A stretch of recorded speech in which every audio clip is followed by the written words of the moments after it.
안녕하세요. 오늘은 아이들의 시력 검사에 대해서 얘기를 좀 해보려고 해요.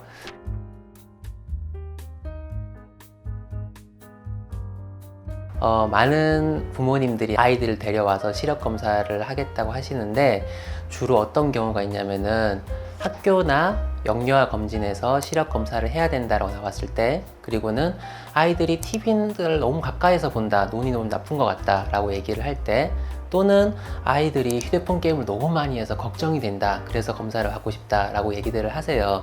그래서 다 검사를 해서 시력이 괜찮은 경우도 있고, 안경을 써야 되는 경우도 있고, 다른 치료가 필요한 경우들도 있는데, 저희가 가장 난감해할 때는 갓난아기들, 숫자나 그림을 볼 수 없는 나이대의 아이들을 데리고 오셔서 시력 검사를 원한다고 하시면은 저희가 조금 난감해요. 일반적으로 사람들이 얘기하는 시력이 1.0이다, 1.5다 라고 얘기하는 종류의 시력 검사들은 숫자나 그림을 읽을 수 있는 아이들을 대상으로 합니다. 그래서 보통은 저는 만 4세 정도면 괜찮다고 생각을 해요. 그 시점에서 이제 아이의 시력이 궁금하다고 하시면은 그림을 좀 가르쳐 주시는 게 좋아요. 시력표를 보시면은 우산, 자동차 같은 그림들이 있거든요. 그거를 가리켰을 때 이게 우산이다, 비행기다, 자동차다 라고 얘기할 수만 있으면 시력 검사를 충분히 할 수 있는 나이라고 생각하시면 될 것 같습니다.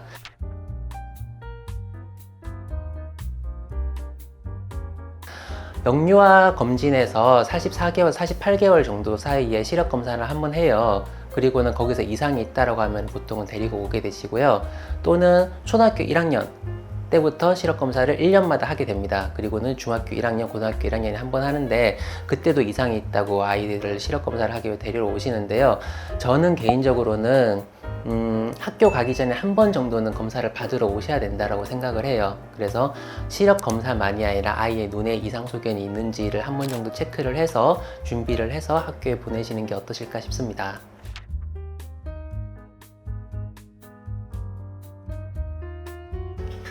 요즘 아이들이요, 예전보다 분명히 근시가 많아졌고요, 시력이 떨어져서 안경을 써야 되는 아이들이 많아진 건 사실이에요. 그래서 그것의 대표적인 이유를 꼽는 것이 가까이 보는 것, 책이나 휴대폰 같은 것들을 자꾸만 가까이서 오래 보다 보면은 아무래도 근시가 진행할 수밖에 없거든요. 코로나 이후로 야외 활동이 많이 줄고요, 실내에서 자꾸 생활을 하다 보니까 실내에서 아이들이 맨날 책과 휴대폰 이런 것만 보고 있다 보니까 근시 비율이 확 늘었다는 연구 결과가 있어요. 그래서 항상 이제 그 안경을 착용하게 되는 아이들한테서 아이들의 부모님들이 더 시력을 나빠지게 하지 않으려면 어떻게 해야 되나요? 라고 말씀을 하시면은 제가 근거리 작업을 줄여야 된다라고 말씀을 드리는데, 사실 제일 부모님들이 걱정하시는 건 항상 휴대폰이에요. 근데 책을 그만 보라고 할 수는 없거든요. 책은 아이들이 공부를 해야 되고, 근데 휴대폰의 가장 큰 단점은 뭐냐면은 책은 이렇게 보는데 휴대폰은 맨날 이렇게 봐요. 이렇게 봐요. 그래서 물론 이제 부모님들이 휴대폰 사용이나 패드 사용 같은 것들이 좀 줄었으면 좋겠다라고 생각을 하시는 건 맞기는 한데요, 만약에 어쩔 수 없이 보여줘야 되는 상황이면은 저는 글자가 좀 크고 화면이 큰 패드가 휴대폰보다는 좀 더 낫다고 생각을 합니다. 그리고 또 한 가지가 야외 활동을 많이 할수록 근시가 진행하는 속도가 좀 억제되거든요. 그래서 야외 활동 중에서도 그냥 밖에 나가 노는 게 아니라 햇볕에 자꾸 노출이 돼야 돼요. 똑같은 나이대 아이들이 있는 학교에서 실험을 했었는데, 한 학교는 점심시간마다 30분씩 밖으로 내보냈어요.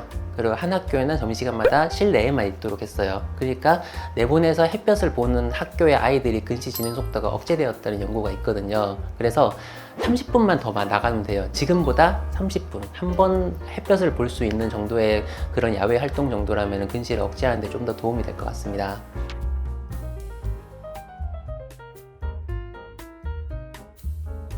아이들이 근시가 발견되면은 제가 부모님들께 안경을 쓰시거나 아니면은 많이들 하는 드림 렌즈를 추천을 드리는데, 아직 조금 기다려 봐도 되지 않을까요? 라고 얘기를 하시는 분들이 계세요. 아무래도 안경이나 렌즈에 대한 거부감 때문인데, 안경을 쓰거나 렌즈를 쓸 때, 특히 이제 안경을 쓰시는 것에 대해서 거부감을 많이 갖게 되시는 경우가 많은데, 이 안경 쓰면 이제 평생 계속 써야 되는가요? 라고 걱정을 하세요. 그런데 저희가 안경을 말씀드리는 이유는, 이미 아이는 눈이 안경을 쓸 만큼 나빠졌다라는 뜻이고, 안경을 쓰고 안 쓰고가 앞으로 아이가 눈이 더 나빠지는 데서 아무런 영향을 주지 않을 거예요.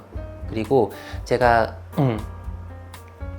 안경을 쓰기 시작하는 아이들한테 흔히 하는 말이 있는데, 필요할 때 쓰세요. 멀리 있는 거 안 보일 때만 써도 괜찮아요.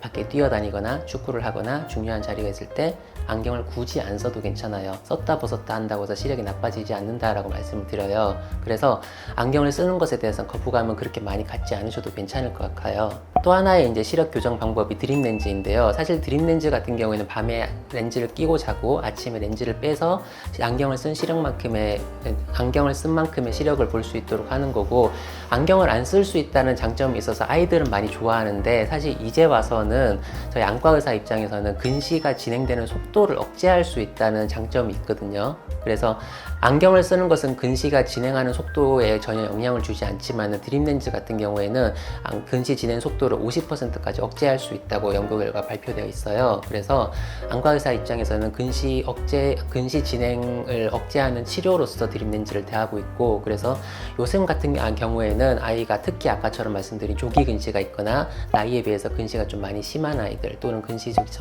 진행 속도가 빠른 아이들 같은 경우에는 먼저 안경보다는 드림 렌즈를 좀 추천드리는 편입니다.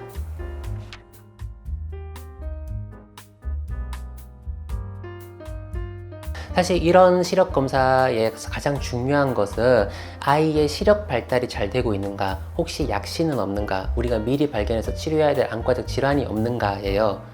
제가 아까부터 근시에 대해서만 주로 말씀드렸는데, 실제로 시력 발달에 저해를 일으키는 것은 원시도 있고 부등시도 있고 다양한 안과 질환들이 있어요. 그런 것을 조기에 발견해서 미리 치료를 할 수 있도록 하는 것이 검진의 목적입니다. 이러한 약시, 원시, 부등시 또는 사시, 또 다양한 소아 안과 질환에 대해서는 다음 편에 제가 자세히 설명드리도록 하겠습니다.